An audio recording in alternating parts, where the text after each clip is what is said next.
Assalamualaikum warahmatullahi wabarakatuh. Bismillahirrahmanirrahim. Alhamdulillahi rabbil alamin. Nasirul mu'minin wa musabbitul mujahidin.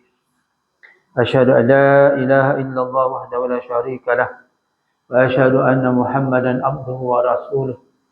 Wa salli wa sallim ala Rasulillah wa ala alihi wa sahbihi wa man tabi'ahu wa walah. Allahumma syarah lana sudurana wa yassir bi umurana wa hlul 'uqdatam min lisanina yafqahu aqwalana. Allahumma zidna ilma wa zidna fahma walhamdulillahi rabbil alamin, amma ba'd. Wa ya ibadallah, usikum wa iyaya bittaqwallah faqad faza muttaqun. Wa tazawwadu fa inna khairaz zadi taqwa wa taqun ya ulil albab. Yang diingati, yang dikasihi, yang berbahagia Tuan Haji Azmi Jaafar Merakab Musi Surau Faqihah. Yang diingati, yang dikasihi Tuan Imam, yang diingati dan tidak dilupakan Tuan Bilal. Para hadirin hadirat, hadirin tamu kuasa, guru-guru, ibu-ibu, muslimin muslimat yang dari Allah Ta'ala, alhamdulillah. Syukur kita kepada Allah Subhanahu wa Ta'ala di atas limpah Allah Ta'ala kerana pada malam ini kita ditemukan semula oleh Allah Ta'ala di majlis yang sama. Mudah-mudahan setiap pertemuan kita diberkati Allah Ta'ala. Untuk malam ini insya-Allah kita sambung lagi, teruskan lagi berkaitan dengan rukun solat, yang mana bermula dengan niat hari itu ya. Bermula dengan niat, kemudiannya disusuli dengan berdiri. Berdiri bagi yang mampu, berdiri bagi yang mampu. Tak boleh sengit ke kanan, sengit ke kiri. Tak boleh tegak. Okey, tegak dia tak boleh ke kanan atau ke kiri. Kalau belakang, kalau dia menyandar dinding boleh belakang, tapi dia tak boleh menyandar tepi. Tak boleh ya. Okay. Sebab dia kena betul-betul berdiri. Kan, tegak bagi yang mampu. Tak boleh kaki sebelah buat tempang-tempang ke kanan atau tempang ke kiri, tak boleh. Kalau tempang betul tak apa. Itu maknanya berdiri. Tapi bagi yang tak boleh berdiri, dia boleh duduk. Dia boleh duduk. Asal duduk ialah duduk iftirash tu. Duduk tawarruk. Duduk tahiyat awal tu. Tu asalnya. Kalau bagi yang tak mampu, pada saat yang wajib, dia tak boleh berdiri. Itu memang tak boleh berdiri betul lah. Nak berjalan pun tak boleh. Cara duduknya begitu. Kalau yang tak boleh berjalan. Tapi yang boleh jalan, dia kena duduk atas kursi. Kalau anda kata dia ada masalah untuk sujud dan bangun semula. Sujud tak apa, nak bangun dari sujud tu masalah. Kena kalau orang boleh jalan. Sebab dia boleh jalan, artinya dia boleh berdiri. Jadi dia kena berdiri. Cuma dia tak boleh sujud. Rukuk boleh. Kan itu sekarang ini ada orang dia duduk atas kursi. Boleh faham tak tu? Duduk atas kursi. Kalau tak boleh jalan langsung, naik kursi roda, contohnya, dia boleh semua duduk. Dia memang tak boleh berdiri. Jadi duduk tahiyat awal tu. Boleh. Itu erti yang tak boleh duduk. Dia sakit sebagainya, duduk begitu lah. Tapi kalau solat sunat, boleh je duduk. Duduk apa ni? Istirahat tadi lah. Istirahat tadi lah. Duduk antara dua sujud tu. Saya beri contoh dulu. Kalau kita solat sunat tarawih, boleh duduk je. Tak berdiri pun tak apa. Sama ada kita nak berdiri dulu, lepas tu baru duduk, atau tu duduk pun boleh. Kalau solat sunat, solat sunat boleh duduk je. Kalau tak, wajib berdiri. Malaikat sakit, maka duduk begitulah, tak boleh jalan. Dan kalau nak atas kursi, orang kena papah kita nak atas kursi, tu duduk betul. Berlunjuk pun boleh. Berlunjuk. Setakat mana boleh. Sampailah dia tu berbaring. Melentang. Contohnya. Tak. Kepala hanya menghadap kiblat saja. Selagi sedarlah kata orang. wajib solat. Begitu. Itu beratlah sebenarnya, tapi sedar lagi. Akal masih ada, wajib solat. Tak boleh tinggal. Saya ingat masa pengalaman saya dulu, saya kena denggi. Satu blok masa tu, ialah tak apalah, kita tak boleh masuk. Kalau kita masuk ward kelas A, tak tahu pula ceritanya. Tahu tak? Lepas tu kelas A ni duduk seorang-seorang buat apa? Tahu tak? Lagi ada denggi masa tu, ramai orang kaya pula tu, saya kena denggi. Kalau tuan-tuan ingat Ustaz Rosli, Ustaz Rosli tu, sekolah semik tu. Dia saya setahun selepas dia. Maknanya dia raya awal tu setahun yang lalu. Dia kena raya denggi tu dan meninggal. Saya tahun kemudian saya kena denggi. Saya kena denggi betul-betul saya kena dekat Puchong lah. Lepas tu dia masukkan ke Putrajaya dan saya minta balik ke Terengganu. Macam tu lah. Tapi bukan saya drive lah. Saya minta anak saudara saya drive sampai ke Maman, terus masuk hospital, tak keluar-keluar. Gitu.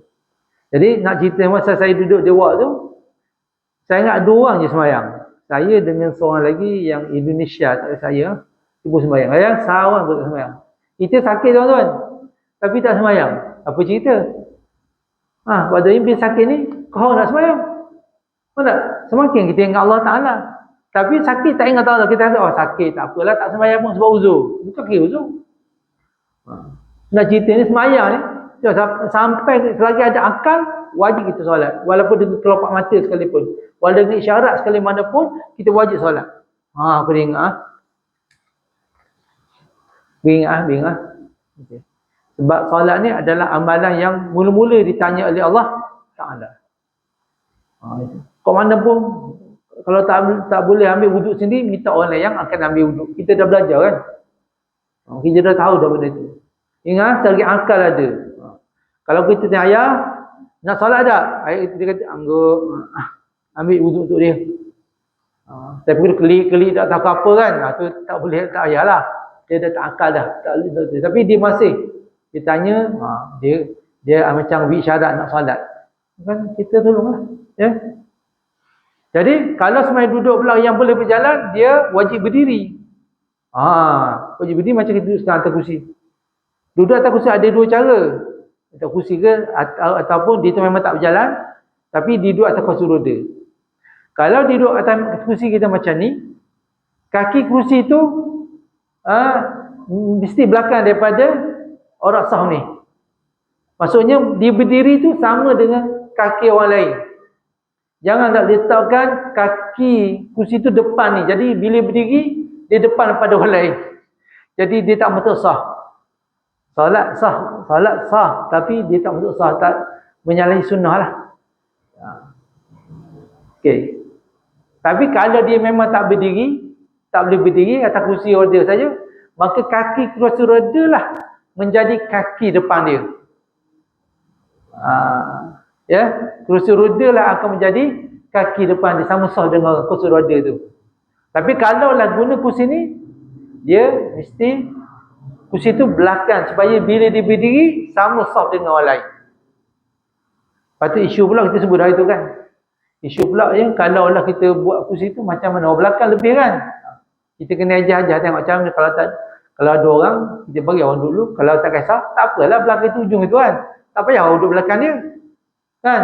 Kalau kursi dia lebih, kita jadi tinggi, tak boleh, tak sempat dengan kaki kursi belakang dia, tak payah duduk belakang tu. Buatlah sah lain. Tak salah. Kalau sah Jumaat, kita duduk belakang-belakang macam tu. Kan? Cari tempat-tempat yang ujung-ujung sikit, yang khas sikit. Macam tu. Duduk belakang sikit. Boleh juga. Tapi nak macam mana kita uzur. Tak, jadi bila dah uzur ni, tak seperti orang sihat tau. Kerana itulah beramal ni, ketika kita muda, orang tak kejar amal masa tua dah. Sebab ketika masa tua dah, banyak ada kekurangan-kekurangan dia. Macam tu. Jadi nak beramal ketika sihat dan muda. Masa tu kita nak beramal. Beramal ni tak mesti banyak. Tapi sempurna. Faham tak? Bila beramal banyak. Berzikir sampai juta zikir. La ilaha illallah. Tak kerja lain. Bukan gitu. Nabi tak pernah ajar pun. Ada sahabat Nabi, dia berpuasa sembahyang tahun. Lalu Nabi kata, aku pun berbuka. Maksudnya aku pun tak puasa setahun pun, aku pun tak buat macam tu. Sebab nak kejar amal sampai berpuasa setahun. Tapi Nabi kata aku juga berbuka. Jadi bukan itu maksudnya. Nabi kata beramal ni biar kualiti. Walau sikit tapi kualiti. Maksudnya wajib tu kena jaga. Wajib tu kena jaga. Kalau sunat, nak juga. Sebab sunat tu menampung yang wajib. Tapi jangan pula sunat sempurna, wajib tak sempurna. Tak acik lah. Dia nak wajib tu sempurna, tamam. Walaupun tak buat yang sunat. Gitu lah. Tak buat mana, bila saya kata tak buat sunat tu, tak perlu buat sunat. Perlu. Sebab yang sunat tu menampung yang wajib. Kan bila kita solat fardu, kita digalakkan solat sunat. Sebab solat sunat tu akan menampung yang wajib tadi. Walaupun sedikit amalan kita, tapi biar sempurna. Maksudnya bacaan dia, dari segi tertibnya, dari segi hukumnya sempurna. Jangan banyak tapi tak sempurna. Itu kata Nabi SAW, hidup orang yang alim lebih baik daripada seorang jahil yang beramal. Sebab dia beramal tapi tak betul amalan dia, tak diterima oleh Allah Ta'ala. Orang yang alim pula dia tidur, tapi tidur kerana Allah Ta'ala, tidur kerana nak beribadat. Jadi boleh pada situ. Kita pula semayang juga, tapi tak sempurna semayang kita. Ibadat tidak sempurna. Itu pentingnya amalan kita itu mendapati syariat. Mendapati syariat. Jadi kerana itu kita ni kena ada semua.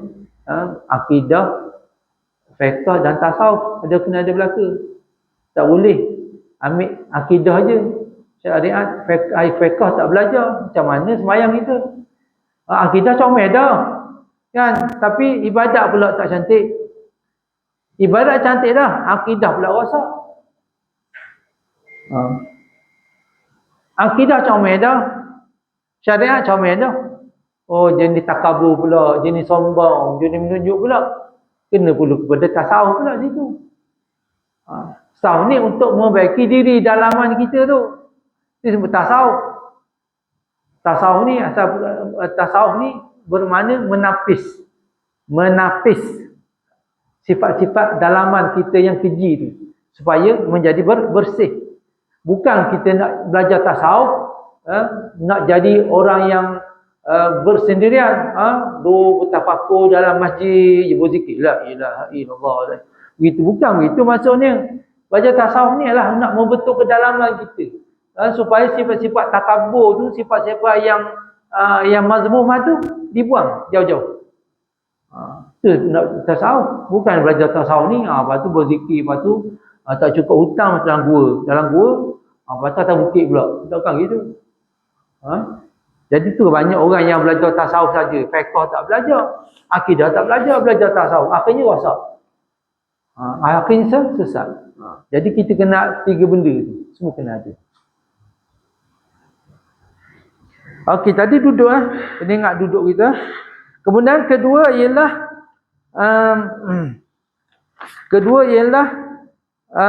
berdiri. Okay, dah siap dah berdiri tadi. Ketiga ialah takbiratul ihram. Takbiratul ihram lah. Mesti sempurna. Allahu Akbar. Begitu. Jangan buat tambah ayat lain. Perkataan ni tak boleh. Tak sah sembahyang kita. Hanya Allahu Akbar. Tak boleh. Allahu Samiul Alimu. Allah Samiul Alimu Akbar. Tak boleh. Tak tambah lain tak boleh. Mesti dengan takbiratul ihram tu, dengan sempurna, tak tambah apa-apa. Ketiga, keempat ialah membaca Fatihah. Malam ni baca Fatihah. Pada tiap-tiap rakaat qiyamnya, malakan rakaat masbuk. Orang masbuk ni orang yang sampai tapi dia yakin tak sebab baca Fatihah. Itu masbuk. Ini kalau kita sapa-sapa, kita yakin sebab baca Fatihah, itu jadi muafiq. Muafiq ini bukan bermakna semata-mata dia sekali takbiratul ihram dia dengan imam, tak. Tapi sempat dia baca. Masa dia sampai, imam baru baca Fatihah. Kan, biasa kan kita baca Fatihah setelah imam membaca surah kan, betul tak? Masa imam Fatihah kita diam dulu, dengar dulu. Jadi kalau kita sampai imam tengah baca Fatihah, erti kata kita sempatlah baca Fatihah. Macam orang lain. Melainkan kita sampai-sampai imam dah baca surah, erti kata memang tak sempat. Jadi masa tu kita kena berkeadaan makmum masbuk. Kita dah jadi makmum masbuk. Macam mana? Sebab apa kita kena tentukan tu? Kalau anda kata kalau kita sampai imam bawa baca Fatihah, erti kata memang kita sempat baca surah. Baca Fatihah. Malaikat tiba-tiba imam tu tak baca surah, tu sujud, tu rakaat. Kita bukan dia, kita je, orang lain pun tadi semua tak sempat kan. Sebab imam lupa nak baca surah. Macam mana? Pada orang yang memang dia sampai-sampai, memang dia sempat je Fatihah. Kalau tak ada sebab lain, dia sempat baca Fatihah, maka dia ada kebenaran.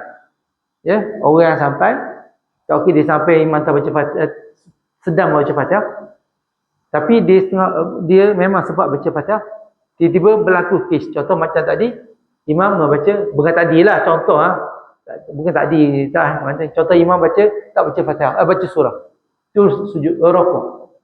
Jadi masing-masing memang tak sempat baca Fatihah. Betul tak?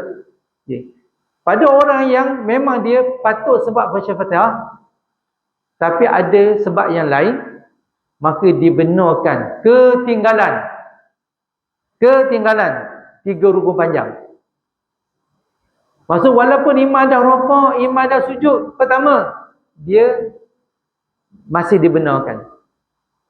Sehinggalah imam sujud kedua. Maksudnya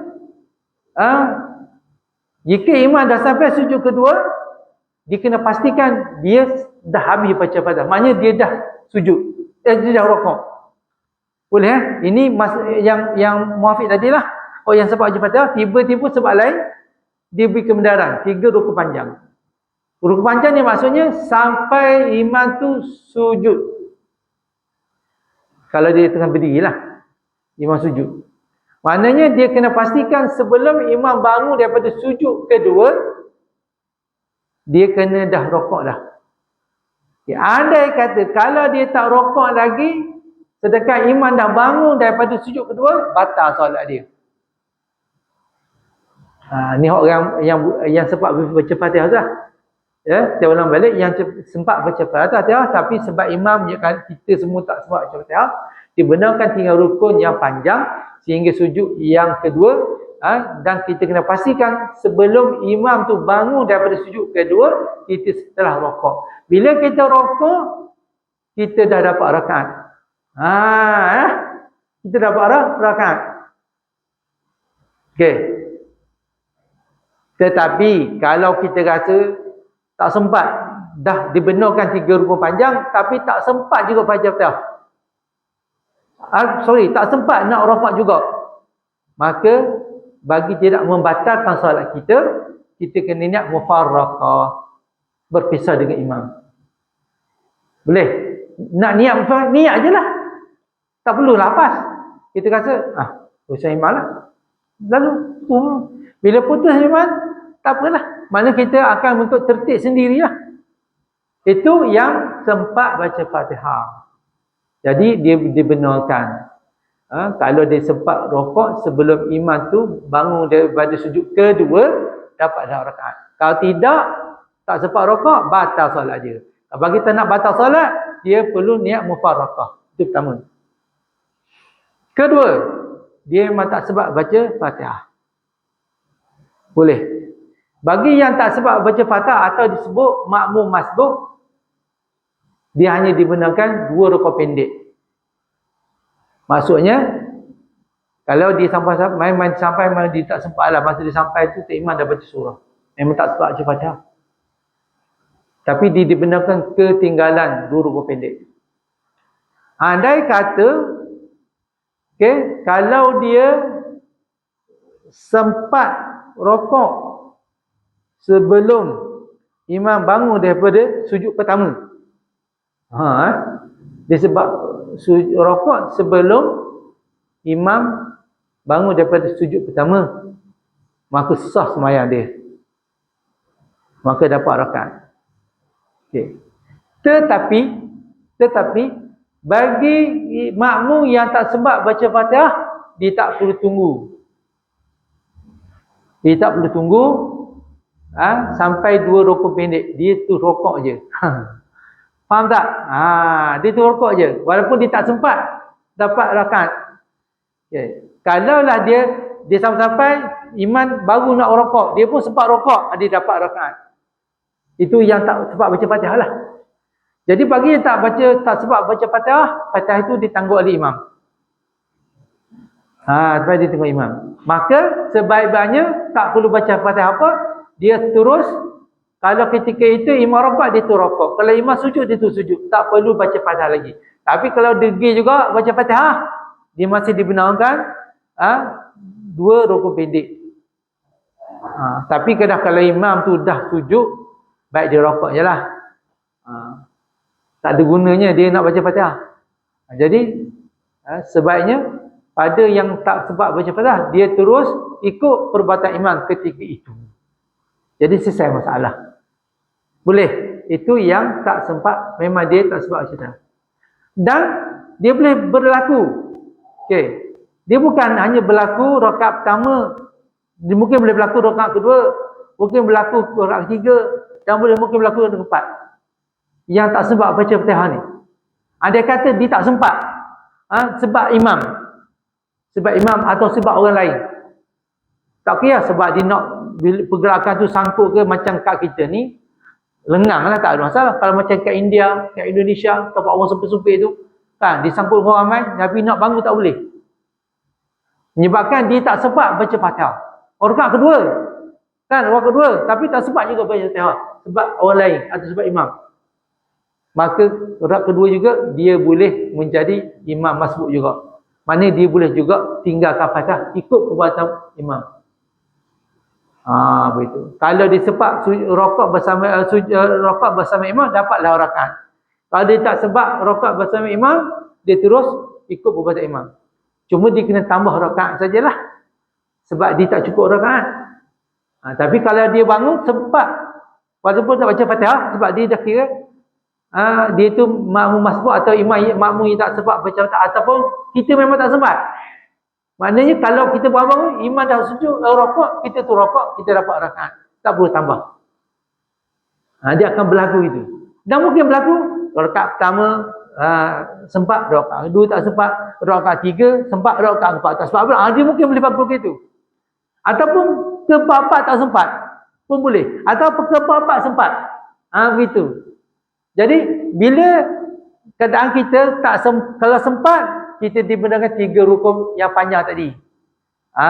Kaedah pertama. Tapi kalau tak sempat, dia terus ikut imam. Baca Fatihah ditangguh oleh imam. Gitu je mudah. Jadi datang kita. Kita kata, tak sempat ni. Kita terus ikut imam je.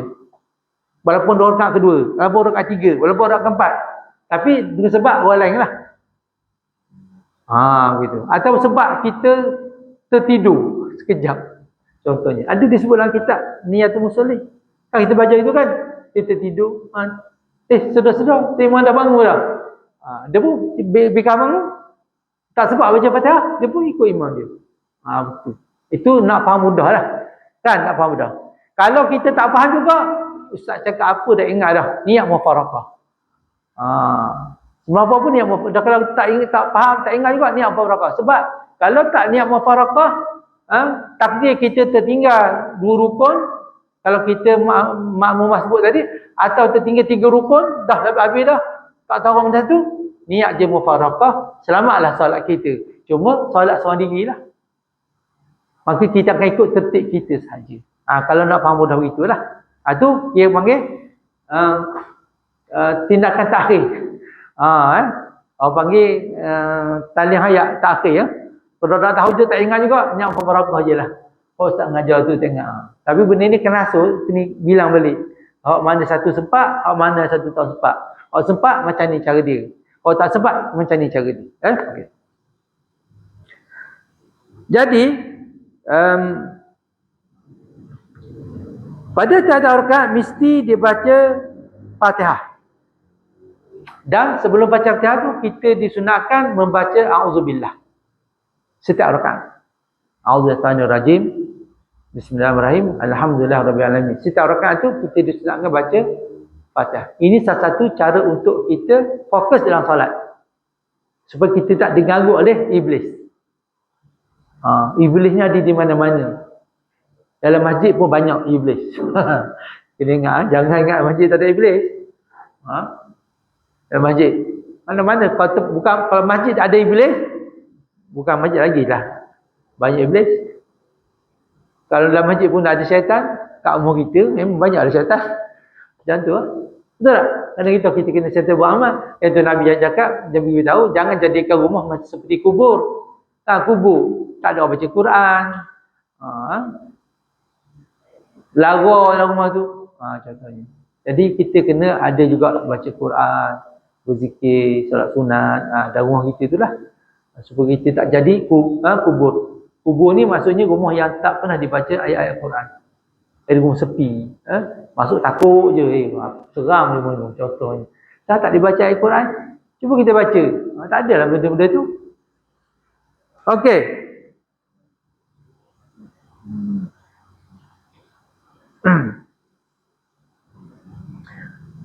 Okey, melakukan rakaat masbuk. Sebut dah masbuk. Melakukan makmum masbuk, dia tak perlu baca Fatihah tadilah.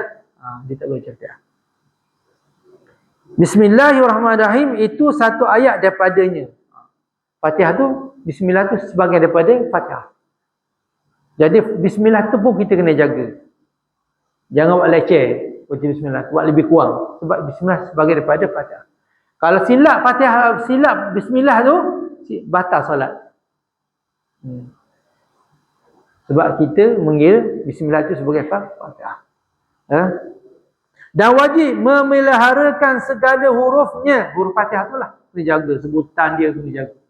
Paling kurang kalau kita belajar, kalau dalam solat ni ada dua tempat yang kita kena, tiga. Yang pertama takbiratul ihram dengan betul, sebutan betul. Kedua Fatihah dengan sebutan yang betul. Ketiga tahiyat akhir dengan sebutan betul. Kalau tak betul, boleh membatalkan solat. Sebab dia dah dirukun. Tiga tu tempat. Yang keempat, salam satu lagi. Memberi salam. Assalamualaikum warahmatullahi. Assalamualaikum. Tak sebut pun. Assalamualaikum. Lepas tu dia baca. Assalamualaikum warahmatullahi. Assalamualaikum warahmatullahi. Macam begitu. Hak salam pertama tu wajib. Salam kedua tak betul tak apa dah. Hak pertama tu. Assalamualaikum warahmatullahi. Jangan. Assalamualaikum warahmatullahi. Assalamualaikum. Salam je. Tak ada assalam. Dah gugurkan huruf. Batal semayang. Mudah je nak batal semayang. Simple-simple gitu je. Tapi sebab tak tahu.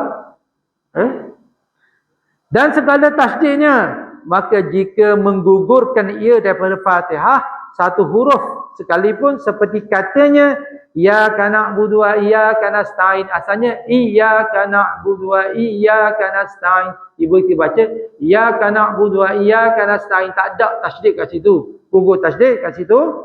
Atau satu tasdidnya, satu je tasdid seperti iyyaka na'budu wa iyyaka, atau begitu, satu je, hak pertama okey, kedua tak okey. Atau ditukarkan satu huruf dengan yang lain seperti suratal ladzi atau suratal ladzi, za kecil dengan za besar. Atau kesalahan hukum-hukum bacaan, contohnya cedera baris yang mengubahkan maknanya seperti an'amta dibaca antu ataupun an'amti dengan dhammah tak atau kasrahnya an'amti, tiada sah sembahyangnya. Itu kena hati-hati. Jangan buat lebih kurang sembahyang ni. Jangan buat ciput. Buat lebih kurang. Kena panggil kena sopan lah sembahyang ni. Kena sopan, tertib. Macam tu, jangan buat tak tertib. Dan bacaannya jika ia sengaja dan ketahui ia dan mengubah akan maknanya, maka jika tiada disengajanya Demikian lagi tiada ketahuikan atau tiada mengubah akan maknanya, seperti bacaan Rabbil Alamin tiada batal sembahyangnya. Dia tak sedar. Salah baca, dia tak sedar. Mereka orang tegur dia kan. Dia pun tak baki juga, tak betul juga, batal solat dia. Tapi kalau dia tak sedar bacaan dia tu, tak apa. Tapi masalah tak sedar sebab tak belajar atau tak boleh. Kalau belajar tahu, tapi tak sengaja, tak batal solat. Dan wajib pula memelihara akan mualahnya, dengan bahawa dihubungkan setengah ayatnya dan kalimatnya dengan setengahnya dengan ketiadaan bercerai, melainkan dengan kadar bernafas. Jadi kita tak boleh contoh alhamdulillahi rabbi begitu. Jadi kita, ataupun di tengah-tengah kalimah tu kita diselang dengan bernafas. Mana kita dah ceraikan kalimah-kalimah tu, tak boleh. Melainkan kita dah habis satu ayat, tak, kalimah pun dah habis, kita bernafas, tak apa. Tapi jangan cerai-ceraikan dalam tu. Faham? Okay. Maka jika diselangi oleh zikir antara ayatnya atau kalimahnya, jikalau sedikit sekalipun, seperti ia mengucap alhamdulillah. Dalam disedawa contohnya kan, terbersih alhamdulillah, dia baca ke alhamdulillah, sebut alhamdulillah, putus mawalah dia. Walaupun alhamdulillah tu sebenarnya asal dia Fatihah, tapi sebab disebut alhamdulillah tu bukan niat ayat Fatihah, tapi sebab dia nak doa atau zikir, batal solat dia. Sebab dia kita putus, bercerai kalimah. Kemudian daripada bersihnya, nescaya putuslah mualahnya. Dah bersihnya, batuk kan. Itu tak apa. Tapi bila dia bersih, dia kata alhamdulillah. Sedangkan dia sedang membaca Fatihah. Maka perkataan alhamdulillah itu menyebabkan terputusnya antara kalimah dalam Fatihah itu, maka batal solatnya. Melainkan bahawa bergantung zikir itu dengan masalah sembahyang, sebagai mengucap amin. Amin itu kan ada sembahyang tu kan, itu dibolehkan. Okey, dibolehkan. Makmum pada pertengahan Fatihahnya, walaupun di tengah Fatihahnya kan, saya tak tahu dia punya tapi tak ada pula kita biasa baca Fatihah ni selepas imam selesai Fatihah kan. Tak tahu pula boleh dia baca tu kan, imam baca Fatihah dia baca tak boleh kan, sebab kita mendengar bacaan imam tu sunat. Contohlah kita tinggal sunat, imam baca Fatihah, kita pun baca Fatihah juga kan. Jadi bacaan kita dengan imam tak sama. Jadi imam baca habis dah baca Fatihah, kita tak habis lagi. Makmum lain kata amin pun. Ketika kita baca Fatihah tadi, kita juga baca amin. Itu tak batal. Okey, amin saja. Maknanya dia tak kita putus, tak mualah, tak apa. Ada juga begitu. Kan saya pernah cerita kan, saya pergi sembahyang tu kan, imam tu baca laju sangat. Jadi saya pun try. Dia baca Fatihah, saya pun baca Fatihah. Tak sempat juga. Itu maksudnya mungkin masuk itulah.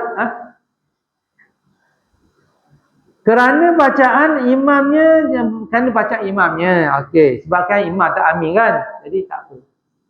Jika tiada mengucap amin imamnya sekalipun, tiada memutuskan juga. Kalau imam tak kata amin pun tak apa juga. Dan putus mualat ni putus berturut-turut. Dia nak berturut baca Fatihah tu mesti berturut-turut, melainkan bernafas saja. Tak boleh kita alhamdulillahirabbil alamin betul menengung.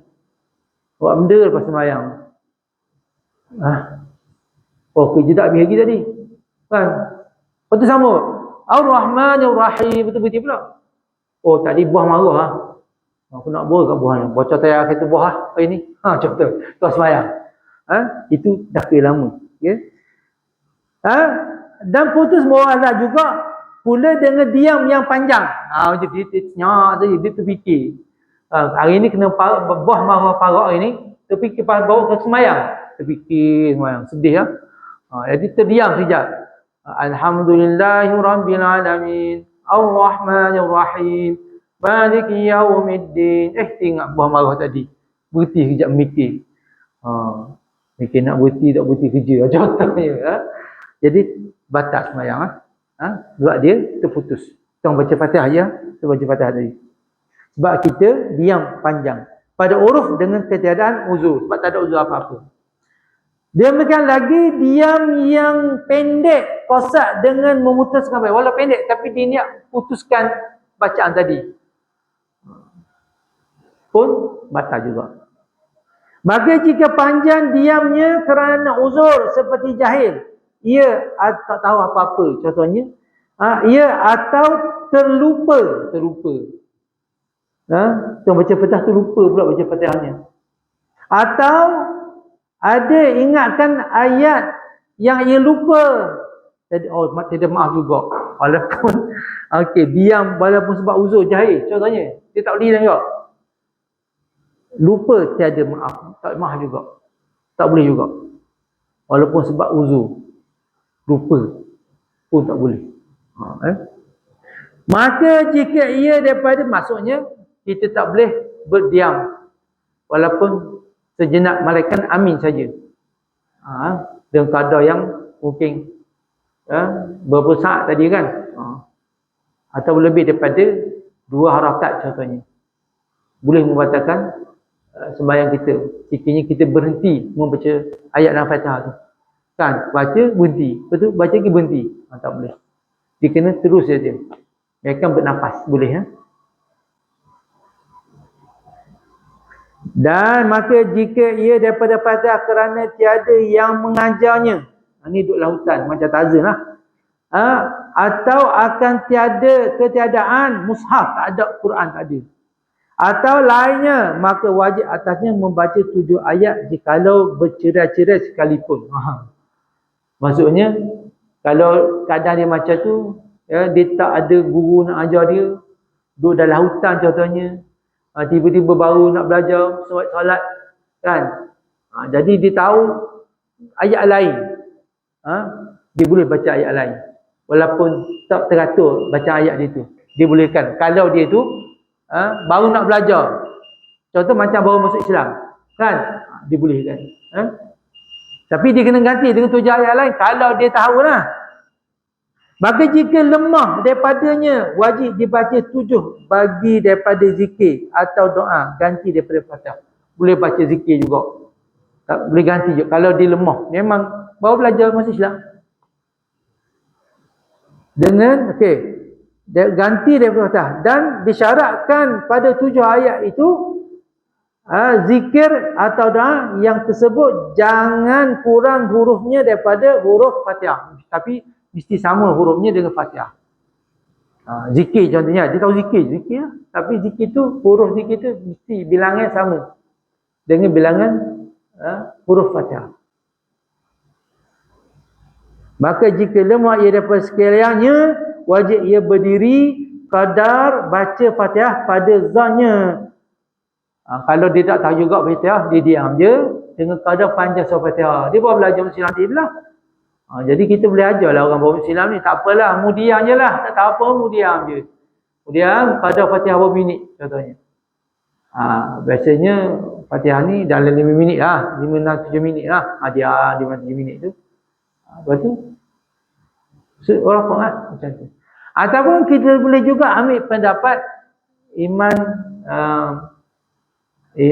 Hanafi, mana membadai dengan 1 ayat saja. Tu pun kalau dia tahu ayat.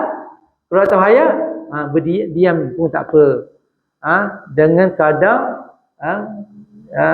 panjang surah Fatihah tadi. Kalau Fatihah tu 7 minit, kita try baca dulu 2 minit. Kita beritahu dia, dalam 5-6 minit, mu kena diam. Diam saja. Sekadar surah Fatihah. Lepas tu, rafa'ah tak baca apa, tak apa. Sama juga dengan tayar awal. Kalau dia tahu benda, dia diam je lah. Tayar akhir tu kan. Tayar akhir, tak nak sebut, baca tak ingat lagi. Dia boleh diam je lah. Kadarnya. Tak tahu apa-apa. Tapi kadar panjang tayar akhir tu lah. Tayar akhirnya, Tak panjang mana. Allahumma salli ala Muhammad wa ala Muhammad je lah. Tu je. Dia bezanya salawat Allahumma salli ala Muhammad tu saja. Kita baca Allahumma salli ala Muhammad dah. At-tahiyatul mubarakatuh salawatu thayyibatu lillah. Assalamu alayka ayyuhan nabiy wa rahmatullahi wa barakatuh. Assalamu alayna wa ala ibadillah salihin. Asyhadu an la ilaha illallah wa asyhadu anna Muhammadan rasulullah. Tu saya awal. Rasulullah. Allahumma salli ala Muhammad wa ala Muhammad. Dah. Itu dah jadi tayyah. Atau sekali saja Allahumma salli ala Muhammad. Pertama tu dah kira boleh dah.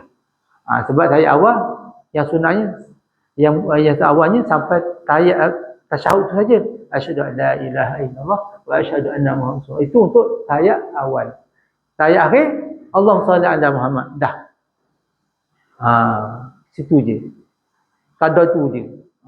Sebelum dia hafal tayyah dah dibolehkan. Ni boleh kita sarankan kepada orang yang baru memeluk Islam. Wallahu a'lam bishawab. Assalamualaikum warahmatullahi wabarakatuh. Ya.